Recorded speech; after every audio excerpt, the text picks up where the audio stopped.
अगर हम लोग पुराने लेक्चर की बात करें तो वहां पे मैंने आपको फेजर डायग्राम भी बता दिया है टू रिएक्शन थ्योरी का। ठीक है, टू रिएक्शन थ्योरी एक बहुत इंपॉर्टेंट थ्योरी है और इसका जो बेसिकली जिसका इसका जो सिग्निफिकेंस है, इसकी जो इंपॉर्टेंस है, वो सेलिएंट पोल सिंक्रोनस मशीन्स में आपको देखने को मिलेगी। ऐसा क्यों हुआ, इसके ऊपर मैंने लेक्चर्स ले चुका हूँ। क्यों टू रिएक्शन थ्योरी जरूरत पड़ी, ये सब कुछ हम लोग डील कर चुके थे। लास्ट लेक्चर के अंदर हमने ये दो बातें सीखी। पहली बात ये थी कि अगर फेजर डायग्राम में क्या चेंज आएगा अगर हम टू रिएक्शन थ्योरी को अप्लाई करते हैं। ठीक है, तो सबसे पहले हमने फेजर डायग्राम बनाना सीखा लैगिंग लोड के लिए by using two reaction theory. ठीक है, दूसरा हमने क्या सीखा, दूसरा हमने कंपेयर करा कि टू रिएक्शन थ्योरी का क्या असर पड़ेगा फेजर डायग्राम पे in comparison with cylindrical rotor. यानी कि अगर मैं इसको थोड़ा सा और सिंप्लीफाई करूं तो अगर सिलिंड्रिकल रोटर का लैगिंग लोड पे फेजर डायग्राम एक सर्टेन फेजर डायग्राम है, तो सेलिएंट पोल का जो फेजर डायग्राम होगा वो कितना डिफरेंट होगा सिलिंड्रिकल रोटर से, और कैसे two reaction theory shape up करती है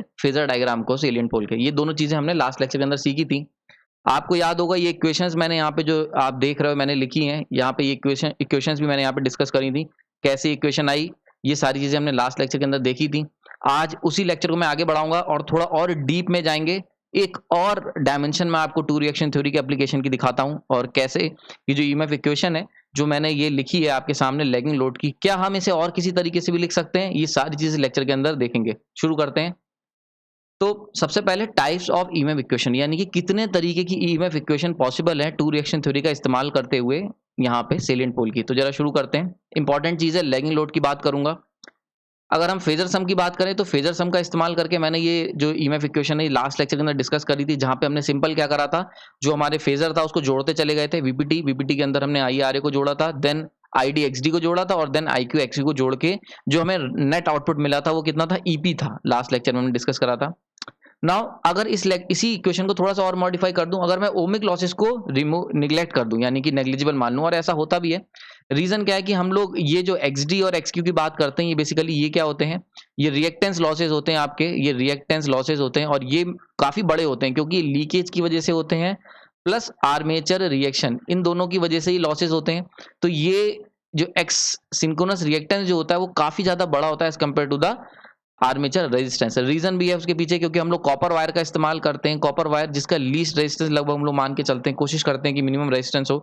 तो इसीलिए अगर हम एक्सेस को कंपेयर करें तो आरए की वैल्यू बहुत स्मॉल हो जाती है। तो इसीलिए क्या होता है, हम लोग ओमिक लॉसेस को यानी कि आरए को नेग्लेक्ट कर देते हैं और इसको जीरो ले लेते हैं। बहुत बार ऐसा करना पड़ेगा अगर आप गेट के क्वेश्चन सॉल्व करोगे या कोई भी अच्छे न्यूमेरिकल सॉल्व करोगे, तो वहां पे जनरली इक्वेशन को सिंप्लीफाई करने के लिए, देखो एक बात याद रखना, जब भी हम कोई क्वेश्चन या न्यूमेरिकल सॉल्व करते हैं तो उसके अंदर जितने वेरिएबल रखोगे उतना कॉम्प्लेक्स सिस्टम होगा। ठीक है, नंबर ऑफ वेरिएबल्स, अगर आपको मैथ सिंपल मैं बात करूं यहाँ पे, तो नंबर ऑफ वेरिएबल, जितने ज्यादा वेरिएबल्स होंगे वो डायरेक्ट प्रोपोर्शनल होता है नंबर ऑफ इक्वेशंस। ठीक है, तो जितनी इक्वेशन कितनी इक्वेशन जरूरत पड़ेगी वो डिपेंड करेगा नंबर ऑफ वेरिएबल। आपको याद होगा अगर एक्स वाई जेड तीन चीजें फाइंड करनी है तो तीन इक्वेशन की जरूरत पड़ती है, इक्वेशन 1, इक्वेशन 2 एंड इक्वेशन 3। तो आपको ये चीज याद होगी कि अगर जितने ज्यादा वेरिएबल्स होंगे उतनी ज्यादा इक्वेशन की जरूरत पड़ेगी और उतना ही कॉम्प्लेक्स सिस्टम हो जाएगा। ठीक है, उतना कॉम्प्लेक्स सिस्टम। तो सिस्टम को सिंप्लीफाई करने के लिए, in order to simplify the system we need less number of variable, हमें क्या करना पड़ेगा, वेरिएबल्स को काफी ज्यादा स्मॉल करना पड़ेगा। तो इसीलिए क्या करते हैं हम लोग, एक ही जो वेरिएबल है इसको हटा देते हैं, इसको जीरो कर देते हैं by neglecting ohmic losses. Reason यहाँ पे ये देना है कि जो सिंक्रोनस रिएक्टेंस होगा वो काफी ज्यादा बड़ा होगा as compared to the armature resistance. ये रीजन देके आप जस्टिफाई कर सकते हो। अगर हमने एक बार इसको जीरो कर दिया तो हमारी जो ईएमएफ इक्वेशन जो सिंप्लीफाई होकर आती है वहां पे आई आर ए हट जाएगा, VPT plus J I D X D plus J I Q X Q simply आ जाएगा। नाउ अब एक इंपॉर्टेंट पार्ट आता है। अब एक और इक्वेशन हम लोग ड्रॉ कर सकते हैं फेजर डायग्राम का इस्तेमाल करते हुए। इसके लिए सबसे पहले मुझे फेजर डायग्राम पे देखना पड़ेगा। अगर आप इस फेजर डायग्राम को बहुत ध्यान से देखो तो इस फेजर डायग्राम में एंगल्स का इस्तेमाल करते हुए, फेजर एंगल जैसे कि डेल्टा हो गया, काई हो गया, इन सब एंगल का अगर इस्तेमाल करें तो एक इक्वेशन ईएमएफ की और बना सकते हैं, और वो इक्वेशन आ गई आपके सामने। वो इक्वेशन होती है VPT cos delta plus I A R A plus I D X D. Clear हो रहा है? यहाँ पे एक काम और करना, यहाँ पे जे और लगा देना, क्योंकि ये एक कॉम्प्लेक्स टर्म है, तो ये रियल पार्ट है और ये इमेजिनरी पार्ट होता है। ठीक है, तो यहाँ पे जे लगा देना आप अपने कॉपी में। ठीक, तो देखो यहाँ पे बड़ी इंपॉर्टेंट चीज है कि ये ईपी जो हमने निकाला था इसके अंदर हमने क्या करा था, वीपीटी में आई आर ए जोड़ा था, वीपीटी था, आई आर ए था, और ये आई डी एक्स डी था। ठीक है, और आई क्यू एक्स क्यू इन सब जोड़ के इक्वेशन लिखी थी।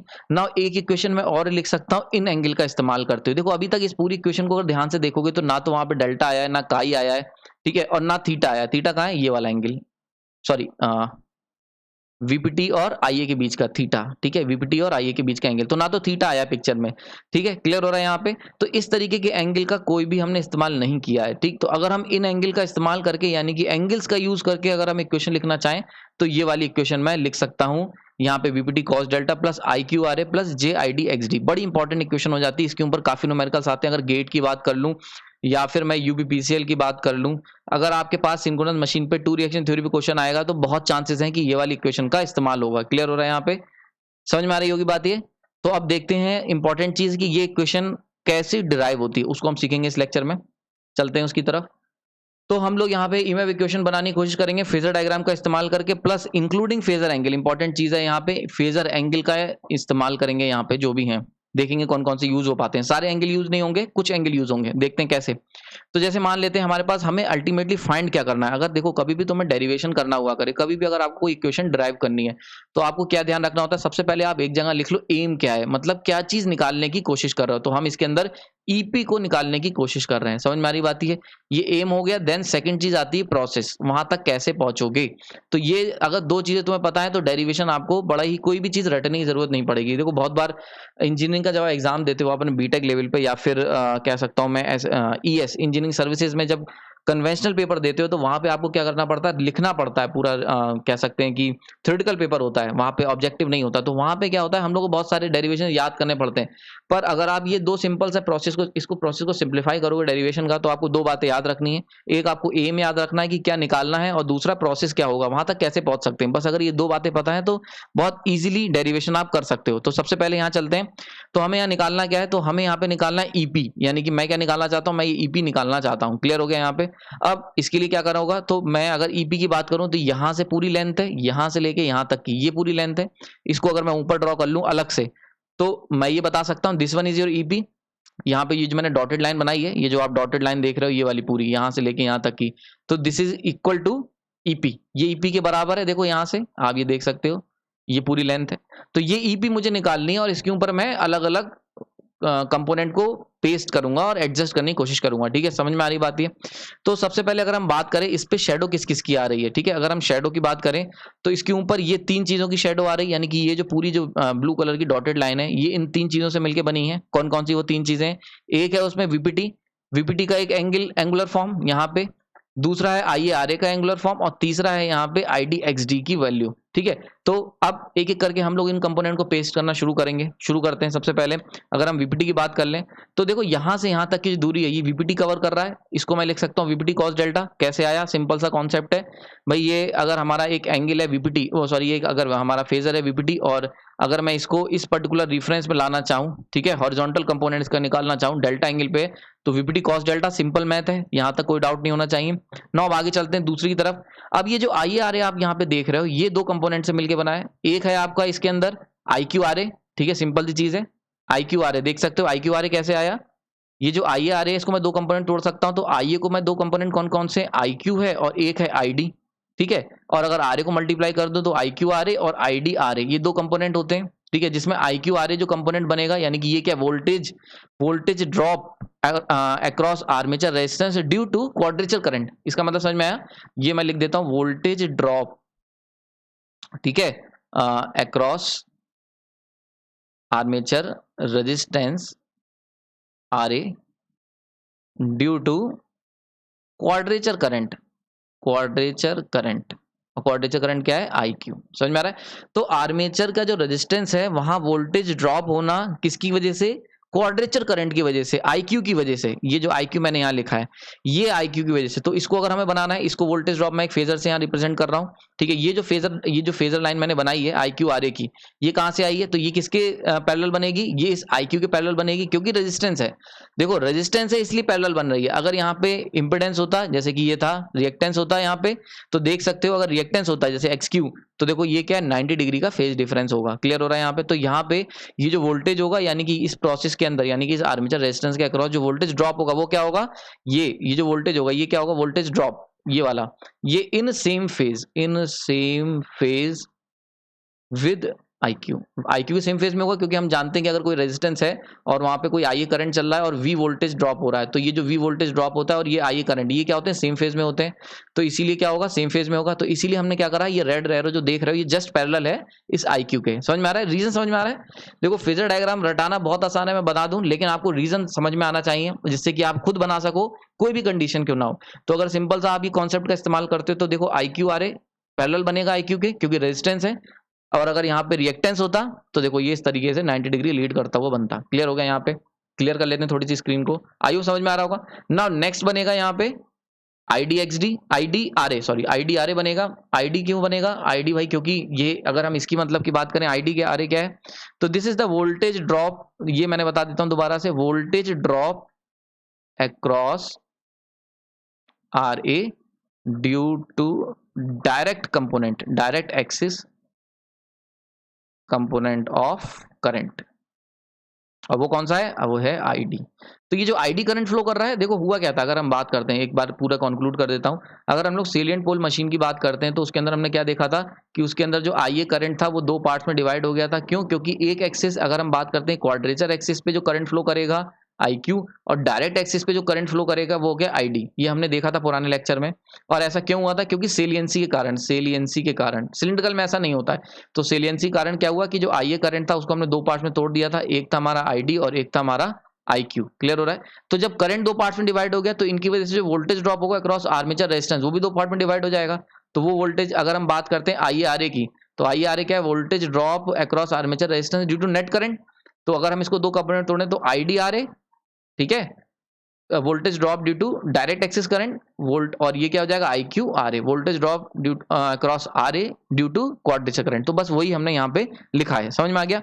सो नाउ अब यहाँ पे पिक्चर क्लियर हो गई होगी। तो अब अगर मैं यहाँ पे वापस से अपने डॉटेड कर्व की तरफ जाऊँ, EP की जो वैल्यू हम लोग यहाँ फिल करने की कोशिश कर रहे थे, आपने देखा कि हमने एक VPT cos डेल्टा फिल करा। क्यों, क्योंकि यहाँ पे अगर हम निकालते हैं इतने यहाँ से यहाँ तक की दूरी, ये पूरी, तो ये कितनी हो जाएगी, VPT cos डेल्टा। तो देखो ये डायरेक्ट उठा के मैंने यहाँ रख दिया।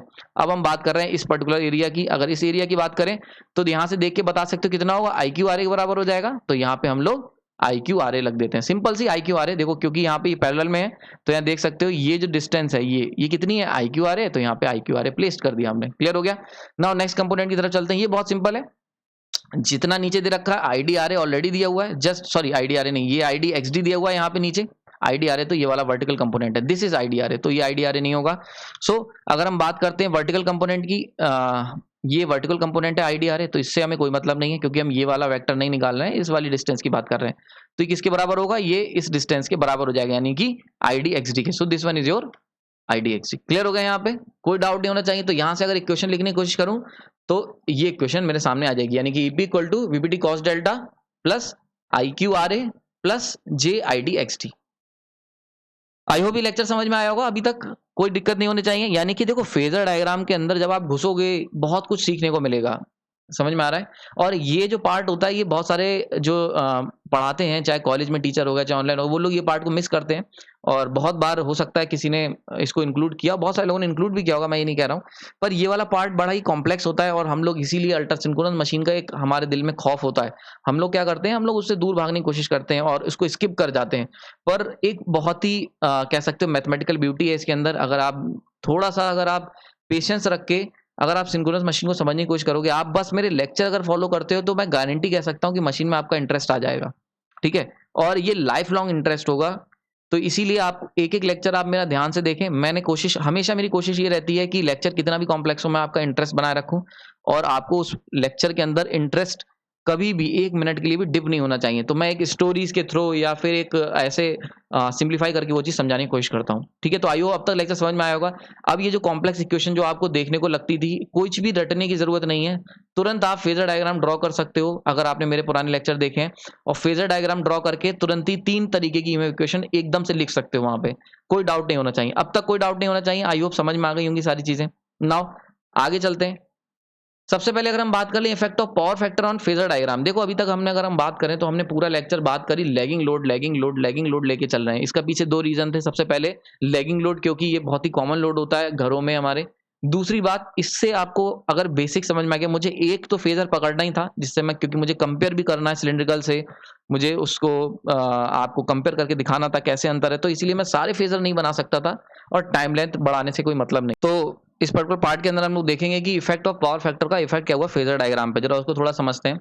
तो लैगिंग लोड की अगर बात कर ले तो ये फेजर डायग्राम मैं अब तक देखता आया हूँ, ये सारी चीजें हमने अभी तक सीखी हैं, जितना भी हम उसको कह सकते हो कि मॉडिफाई कर सकते थे, एडवांस कर सकते थे, वो सारी चीजें हमने कर चुके हैं ना। अगर हम बात करते हैं यहाँ पे पावर फैक्टर एंगल कहाँ है, अगर आपको पूरा चार्ट में दिखाता हूँ पावर फैक्टर एंगल कहाँ है, तो इसमें पावर फैक्टर एंगल अभी मैंने नहीं बनाया, अगर बनाने की कोशिश करूंगा तो किसके बीच में बनता है पावर फैक्टर, हमेशा जब भी हम निकालते हैं तो फेज वोल्टेज और फेज करंट के बीच की बात करते हैं। So this is your theta, ठीक है। तो यहाँ पे जो थीटा है इसको मैं लिख सकता हूँ, this theta is known as power factor angle, ठीक है। यहाँ पे और भी है, डेल्टा आपको पता है कितना है, लोड एंगल होता है, this is load angle. And this काइज मैंने पुराने लेक्चर में बताया था, this is internal power factor angle, internal power factor angle. यानी कि अगर IA और EP के बीच में बनेगा तो इंटरनल पावर फैक्टर, IA और VPT के बीच में बनेगा तो पावर फैक्टर, और EP एंड VPT के बीच में बनेगा तो आपका लोड एंगल। क्लियर हो रहा है? यहाँ पे VPT क्या है, फेज वोल्टेज है टर्मिनल, EP क्या है, फेज वोल्टेज इंड्यूस्ड, ठीक है। तो ये सारी चीजें मैंने यहाँ पे डिस्कस कर ली हैं। नाउ अगर हम देखने की कोशिश करें यहाँ से कि थीटा का क्या असर होगा, उसको इंक्लूड करें पे अपने इक्वेशंस में, तो यहाँ से आप सिंपली एक इक्वेशन निकाल के कह सकते हो कि काई जो होगा यानी इंटरनल पावर फैक्टर एंगल, वो must be equal to the delta plus theta. समझ में आ रही बात? है इतना सिंपल हो गया। यानी कि अगर तुम लैगिंग लोड लेके चलते हो तो जो काई होगा इंटरनल पावर फैक्टर एंगल, वो कितना होगा, वो load angle plus power factor angle. समझ में आ रही बात यहाँ पे? सो दिस इज द, ये बहुत ही इंपॉर्टेंट है, क्योंकि पता है क्या, बहुत सारे एग्जाम्स में केवल तुमसे काई की वैल्यू पूछ ली गई है, इसलिए इसको हल्के में मत लेना कि बहुत सिंपल है। मैं सिंपल पढ़ा रहा हूं इसका मतलब ये नहीं, आपके लिए मैं सिंप्लीफाई कर दे रहा हूं मशीन, पर ऐसा नहीं है कि मशीन सिंपल है। ये बात हमेशा याद रखना मेरी, मशीन एक बहुत ही कॉम्प्लेक्स सब्जेक्ट है, क्योंकि इसके अंदर इतने सारे कॉन्सेप्ट है, मोर देन 1000 कॉन्सेप्ट है। तो इसीलिए इसको आप हल्के में मत लेना कभी। कोई भी चीज अगर आपको छोटी छोटी चीजें जो आपको लग रहा है ना, अरे यार ये तो बहुत ऑब्वियस है, ऐसा नहीं है ऑब्वियस। कभी मशीन की बुक पढ़ के देखना तो तुम्हें पता चलेगा कि ये बहुत सारी चीजें हैं जो हम लोग ध्यान ही नहीं देते। मैं उन्हीं छोटी छोटी चीजों के लिए लेक्चर्स पे काम कर रहा हूँ। क्लियर हो गया? तो आप अगर यहां से देख सकते हो तो काई इक्वल टू कितना आ गया, डेल्टा प्लस थीटा आ गया। यहां से देख सकते हो load angle plus theta. Now अगर हम इक्वेशन की बात करें जनरेटर की, मतलब ई जनरेटेड कह सकता हूं, या फिर यहाँ पे इसको ई जनरेटेड जो मैंने लिखा है इसको ईपी भी कह सकता हूं। यहाँ पे this one is E generator और ईपी भी से यही तुम्हारा ईपी है, यानी कि ये जो यहाँ पे ईपी लिखा हुआ है, ठीक है। तो कितना होगा, VPT cos delta plus IRA plus J ID XD, ये IQRA। तो ये हमने लास्ट लेक्चर में निकाला था। तो ये कब होगा, ये तब होगा जब हम लोगों ने लैगिंग लोड लिया हुआ है, ये हमने देखा था। नाउ अगर हम लोग क्या करते हैं, लीडिंग पावर फैक्टर का लोड ले लेते हैं। लीडिंग पावर फैक्टर लोड लेने का मतलब क्या हुआ, लीडिंग पावर फैक्टर लोड लेने का मतलब हुआ कि भाई यहाँ पे ये जो, अगर आपसे कहा जाए कोई भी पावर फैक्टर को लीडिंग बनाना है, तो देखो अगर ये हमारा करंट, ये वोल्टेज है और करंट को अगर मैं नीचे शिफ्ट करा दूं, लैग करा दूं थीटा से, so this is lagging power factor. वहीं पे अगर ये वोल्टेज है और मैं करंट को क्या करूं, ऊपर शिफ्ट करा दूं, ठीक है, थीटा से, तो this is leading power factor. तो सिमिलरली हम लोग क्या करते हैं, ये जो करंट वेक्टर जो मैंने नीचे लिया हुआ है, पहले थोड़ा साफ कर देता हूं, इस करंट को हम लोग क्या करते थे, यहाँ पे मान लेते हैं। सो दिस इज IA, अगर हम ये IA ले लेते हैं और दिस इज योर थीटा, तो ये तुम्हारा हो जाएगा leading power factor diagram, leading power factor phasor. अगर लीडिंग पावर फैक्टर का फेजर बनाओगे तो IA VPT से ऊपर आ जाएगा। अब IA EP से ऊपर जाएगा नहीं जाएगा, ये अलग केसेस हैं, दो पॉसिबल केसेस हो जाते हैं। ये आपको याद होगा पुराने लेक्चर जो मैंने बनाए हैं, वहां पे ये चीज आपको सिखाई है कि जो लीडिंग आप बनाते हो कभी भी, तो लीडिंग के दो केस पॉसिबल होते हैं, एक EP से भी ऊपर IA है और एक EP और VPT के नीचे IA है, यानी VPT से जस्ट ऊपर है, EP से नीचे है। सो मैं यहाँ पे ये वाला केस ले ले रहा हूँ, ठीक है। जो जनरल केस होता है वो लगभग यही होता है, ठीक, यानी कि VPT से ऊपर होगा लेकिन EP से नीचे ना। अगर ये केस ले लेते हैं तो यहां से अगर मैं काई की इक्वेशन लिखने की कोशिश करूं तो कितना आ जाएगा, डेल्टा माइनस थीटा। बड़ा इंपॉर्टेंट कॉन्सेप्ट है। अगर देखो ये थीटा है, ये डेल्टा है, तो काई की वैल्यू क्या हो गई, काई की वैल्यू मैंने आपको बताई थी IA और EP के बीच का angle, so this is your काई, ये काई हो गया। नाउ अगर इन सब में सबसे बड़े एंगल की बात करी जाए तो डेल्टा है, तो डेल्टा इक्वल टू कितना हो जाएगा, delta equal to chi plus theta.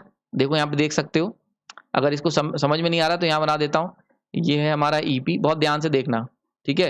ये EP है, ये VPT है, एंड दिस इज IA, ठीक है। अब IA और EP इनके बीच का एंगल कितना है, काई है, ठीक है। ओके, नाउ अगर हम बात करते हैं EP और VPT इनके बीच का एंगल डेल्टा है, और आई और वीपीटी के एंगल के बीच की बात करें ये थीटा है, ठीक है। तो यहाँ से हम क्या कह सकते हैं, यहाँ से हम कह सकते हैं delta equal to must be equal to chi plus theta.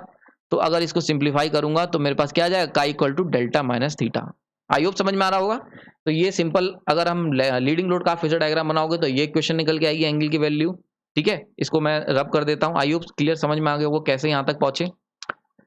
Now अगर हम इस इक्वेशन का इस्तेमाल करेंगे और यही फेजर डायग्राम बनाने की, फेजर इक्वेशन निकालने की कोशिश करें तो ईजी आपकी जो जनरेटेड वोल्टेज की जो वैल्यू आएगी या ईपी की जो वैल्यू आएगी वो VPT cos delta plus I Q R A minus I D X D आ जाएगी। बड़ा इंपॉर्टेंट चीज चेंज हो जाती है यहाँ पे, यानी कि आप देख सकते हो, अगर कंपेयर करूंगा मैं दोनों को तो एक चेंज क्या आया, अगर एंगल की बात करें इंटरनल पावर फैक्टर एंगल, यानी अगर तुमसे कहा जाए कि भाई लैगिंग की जगह लीडिंग लोड में शिफ्ट हो रहा है तो क्या क्या चेंज आएंगे। एक तो काई में आ जाएगा इंटरनल पावर फैक्टर एंगल, देख सकते हो, प्लस थीटा से माइनस थीटा हो गया।